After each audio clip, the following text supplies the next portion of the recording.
is not criminal, right? This man in black on the right, the one to his own, what do you call it? To his left, right, the far right, is the Ekiti governor. That's the guy in charge of Ekiti right now, right? And the guy in black is the commissioner of police in Ekiti, which has now been promoted. A job well done. These guys are so predictable. You can predict them. You can predict what they're going to do next. Just like I said on this platform before, what you're going to see if they finally say, okay, we will release you on bail. They may ask that Dele Fatotimi should go and bring the marriage certificate of his great-great-grandmother from maybe 1901 as part of the collateral. A magistrate court may actually say that Dele Fatotimi should go and pay 100 million naira as bail. Or like they can give all these ridiculous conditions and be like, defamation of character. When somebody has not been found guilty of any crime. Sure you get? But you are actually going to, so it is obvious that the corrupt judiciary in Nigeria that is dancing to the tune of the Babanlaole, right, are doing so, shooting themselves on the foot further and further and further. So the next court judgment we are going to see possibly from these clowns is going to be that Dele Fatotimi must not grant interview. Dele Fatotimi must not speak to the press as part of the conditions, the condition for his bail. So that if he ever, they will say Dele Fatotimi must not use social media again. That if he ever uses anything on social media, what have you, it will be rearrested or kidnapped. They are predictable because they know that if this guy opens his mouth, they are finished. Even without opening his mouth, they are practically finished anyway. But it's because the contraption is a place where, the more criminal you are, there is likelihood of you being protected, which is what it is as we speak. So Afenifere should be bold enough, right, to condemn Babanlaole. The defamation of character is character. The what do you call it? Defamation of his name or his legacy, the legacy of corruption, the legacy of buying judgment, the legacy of corrupting the judiciary. That's not a good legacy. That's an horrible gutter legacy. And now we know better. So what legacy is he protecting?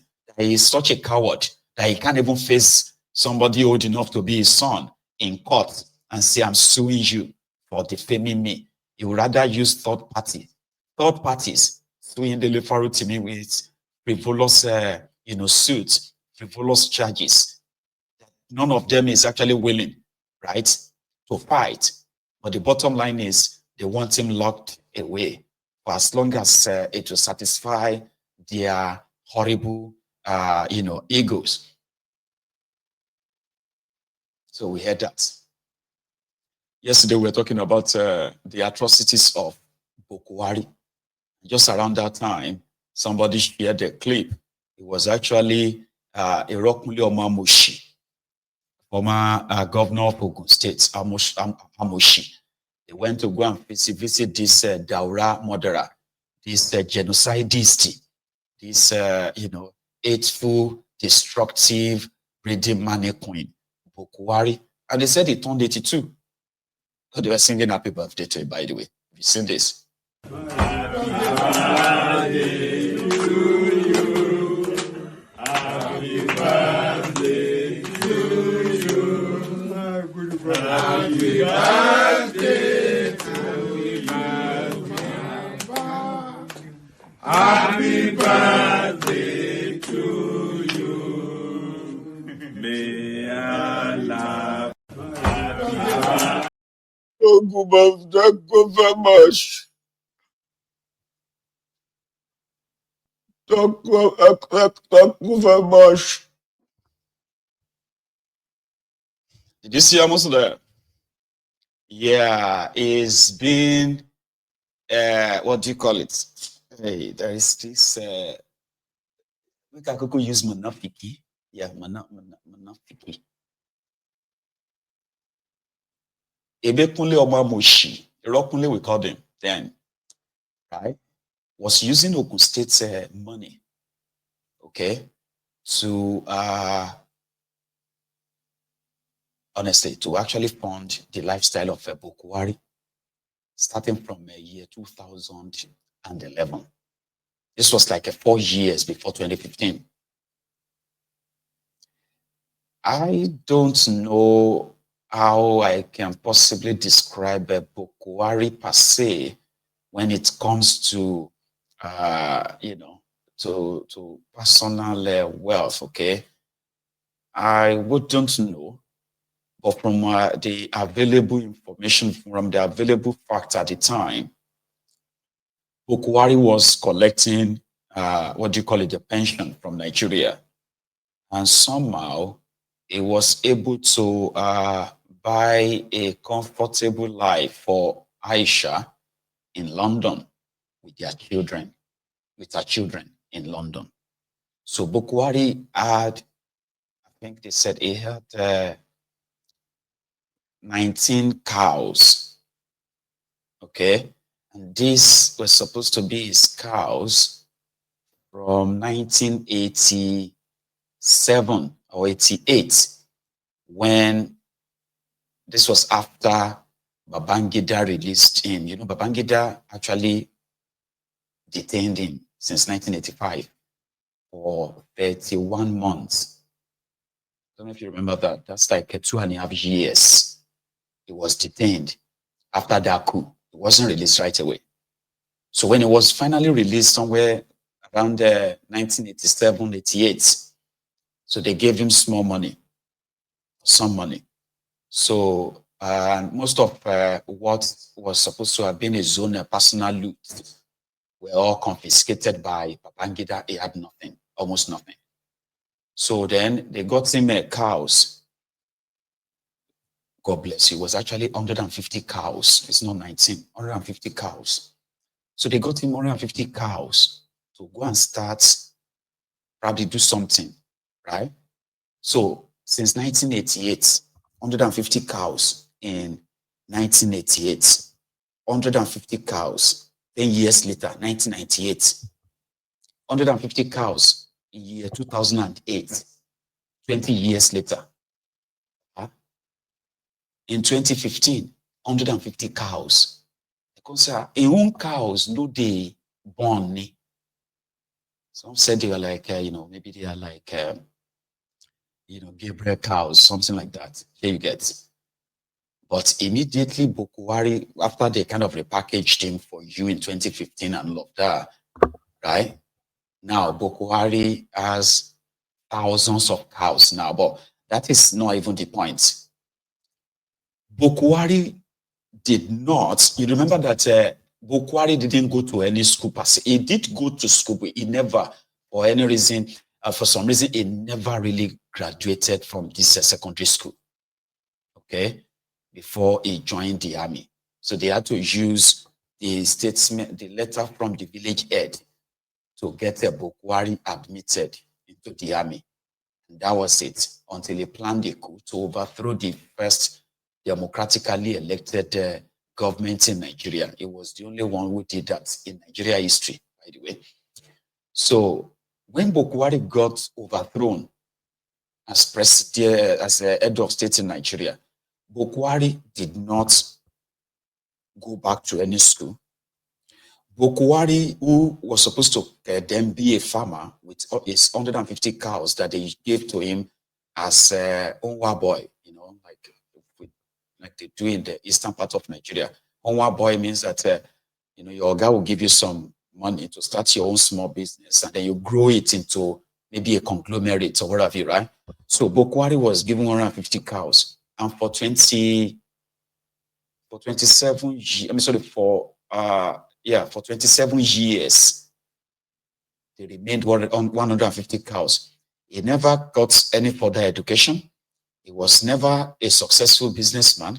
He never did anything at all. He didn't even, like others would do. He never wrote any book to kind of document his life and what he did when he was your head of state for 30 months, I think, right? So he never did anything. It was as useless as he later showed to the rest of Nigeria in 8 years of his governance. So you see all those ass lickers there. Somehow, as typical Nigerian politicians, okay, they still see that it is probably going to be useful for their political advancement, which I don't really see.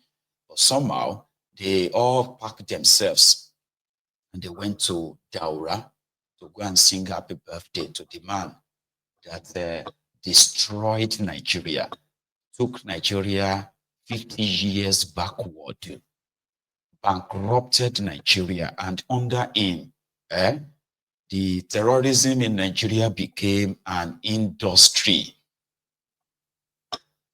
Over 98,000 Nigerians were killed, slaughtered in 8 years by different terrorist groups in Nigeria. And in 8 years, more than 10 million Nigerians were displaced. These are facts that you can go and fact check. The Honey of Ife also went there with his own frame picture of this same Buhari in their, pretty much like in their coven, all right? So is either a benefactor to them, or they're still looking forward to benefit something by, associating with him and what have you. And when I saw that, I was like, oh, okay. From Daura, it's not different from this Mufu as well, by the way. Now that you've brought up, this oil revenue, foreign direct investments, can we discuss a bit more about how you intend to drive direct foreign investments into Nigeria? This is critical to economic growth, and we're at a period when this has faded, and this is part of the reasons why we have some of these challenges. Yeah, a beautiful lady. And the problem is talking about age to women. So, I don't know how old you are when we started PIA. Look at how many years it took us to conclude on it. No, you don't accept that. That is not growing a nation. Look at the bottleneck on the PIA itself. The one that we have right now, untie the bottleneck. Make accelerated action. You have proposals you submit today, you must have a timeline for the approval of that project.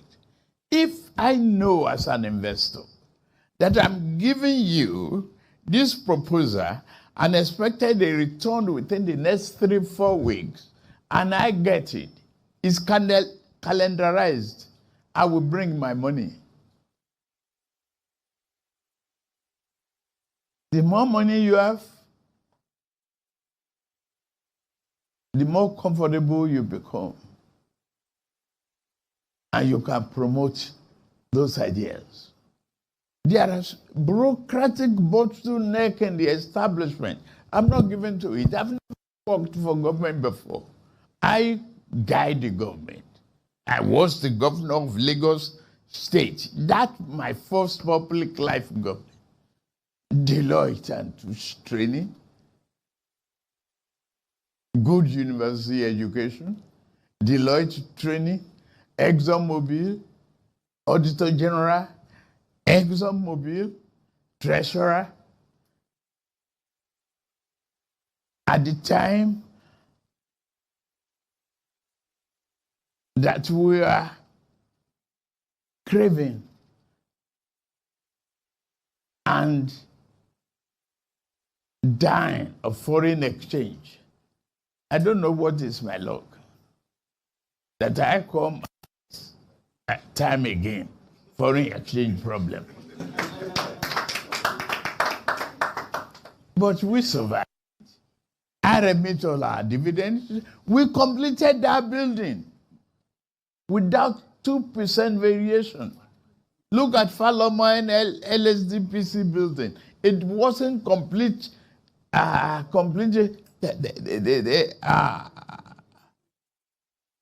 About 10 years later, and we started at the same time.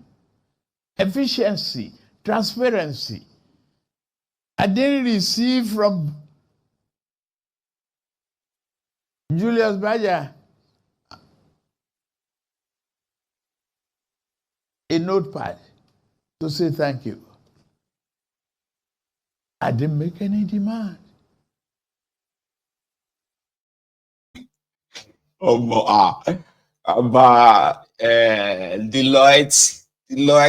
ExxonMobil, Treasurer, and that's the guy that replaced Buhari. Number one, Buhari should be in jail if all of us are kind of being sincere for what they did to Nigeria. Buhari should be in jail no matter how old he is, and that is just being fair to him. Normally, if he was in China, they would have hung him a while back. It would be Buhari's grave that those guys should be visiting, not visiting to sing happy birthday to a criminal like that. But yeah, that's the one that replaced him. And that one too, right now, is is pushing what you can call a new level of propaganda, where according to him is rebuilding for the future. Buhari was building for the future.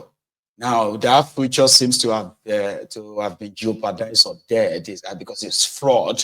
Now another fraud that took power after him. This was before the election, by the way, just before the Asharid election.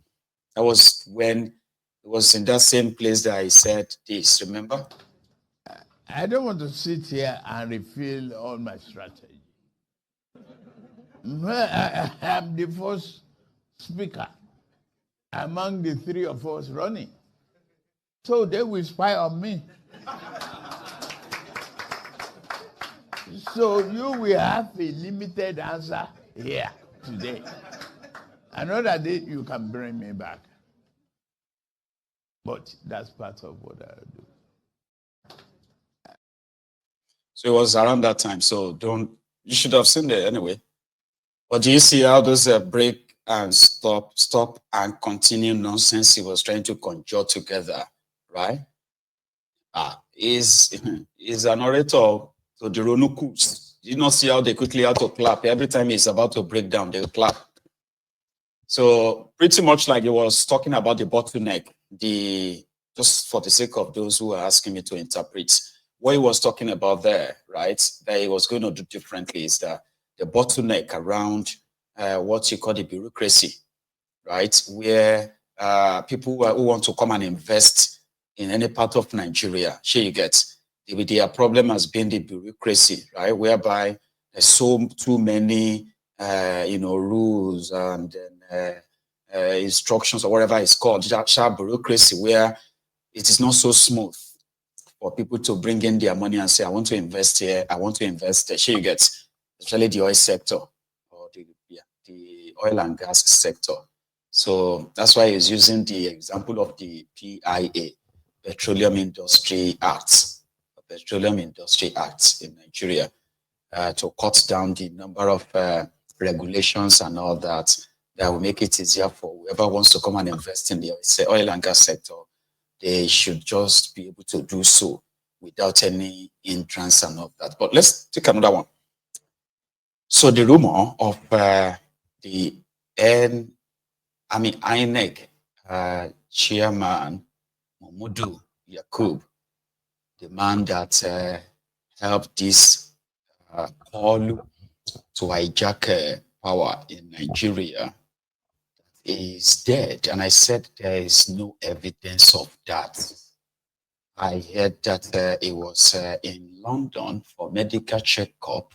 Some said it was medical emergency, but there was still no evidence of any of that other than just what people said. So 2 days ago, which was on Sunday, to be precise, a delegation from Benin Republic visited Abuja, INEC office in Abuja, And according to the media, or even according to them too, they visited Abuja to come and learn about Nigeria's election, how to conduct free and fair election.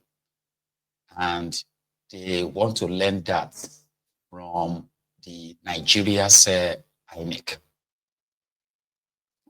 I have a video of that so that it is not like, where did you hear that one? Where did you see that one? Got the video. So I don't know how to really react other than just to be like, just kind of like shocked, like free and fair election from Yakubu. But it is actually not Yakubu they want to learn from. They said the technology introduced to your election, like the technology like getting the voter's card, a machine readable voter's card. Here you get like your PVC, then your BVAS, you go to the call that thing, then your IRF, stuff like that, sure. So the but yeah, na language barrier they worry them because I don't think they even understand what it means to say free and fair election. Here you get, but they were in Nigeria, and here was a clip for that. Here is one. The president of the autonomous Plaisir de souhaiter la bienvenue à mon cher frère et ami, Monsieur le Président de la Sénat du Bénin, Monsieur Sakalafia. I also extend the same warm welcome to other senior officials of Sénat to INEC Nigeria. Bienvenue par aussi à l'endroit des membres de la délégation de la Sénat du Bénin. Early last month, we received a letter from Sénat Le mois dernier, nous avons reçu une correspondance de la Sénat indicating its interest to undertake a study visit to INEC Nigeria. relative à une visite d'études de la Sénat du Bénin à la CENI nigériane. As they prepare for what they described Pour cette raison, le président de la Sénat du Bénin conduit une délégation composée de 12 membres, comprising advisors, directors, technical, and other critical staff to understudy our processes and procedures. Cette délégation est composée de directeurs, de fonctionnaires qui sont venus pour partager l'expérience de la CENI nigériane dans le cadre de l'organisation des élections générales. In particular, SENA is interested in the legal framework for elections in Nigeria, En particulier, la Sénat est intéressée par le cadre juridique de l'organisation des élections générales, the design and printing of election materials and forms, la conception et l'impression des documents électoraux, the recruitment and training of poll officials, le recrutement et la formation des agents électoraux, election budget and mode of payment to different service providers, la préparation du budget électoral et d'autres dépenses connexes, security during elections, la question de la sécurité lors des élections, the use of technology, l'utilisation, l'usage de la technologie, the accreditation of local and international observers, le système d'accréditation des observateurs nationaux et étrangers, engagement with electoral stakeholders, les séances de discussion avec les parties prenantes des élections, and other aspects of Nigeria's electoral experience. et d'autres aspects relatifs à l'organisation des élections générales au Nigeria. In response, the Commission has drawn up an elaborate program for the visit. Dans ce cadre, la CENI nigériane a préparé un programme devant répondre aux préoccupations exprimées par la Sénat du Bénin. covering all aspects of the electoral process